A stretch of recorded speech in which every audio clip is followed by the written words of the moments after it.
কোনদিন কোথাও মাথা ঝুঁকানো তো দূরের কথা, লাখ টাকা দিয়ে মাইজভান্ডারি গোলাম হুজুর গৌসুল আজম আব্দুল কাদের জিলানীর গোলামদের জুতার ফিতাও কে খরিদ করতে পারে না।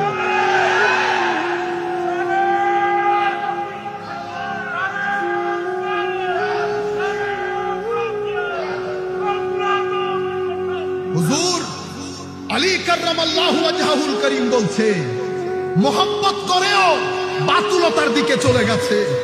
তারা খুলাফায়ে রাশেদা সম্পর্কে যে আকীদা পোষণ করে সেটা আমাদের কল্পনা জল্পনার তো বাইরে। এটা সুস্থ মানুষ, মন মানসিকতার লোক জবানেও আনতে পারবে না। আপনারা বুঝতে পেরেছেন যেই পরিমাণ ঘৃণা তারা সাহাবায়ে কেরামের ব্যাপারে রাখে। সুতরাং এই আকীদার সাথে একজন সাধারণ মুসলমানের সাথে দূর দূর পর্যন্ত কোন সম্পর্ক। হযরত আলী বলছেন মুবগিদুন মুফরিদ, আরেক দল যারা আমাদের ব্যাপারে বুগজ রাখে, হিংসা রাখে, তাদেরকে এই বুগজ হিংসা বাতুলতার দিকে নিয়ে যাবে।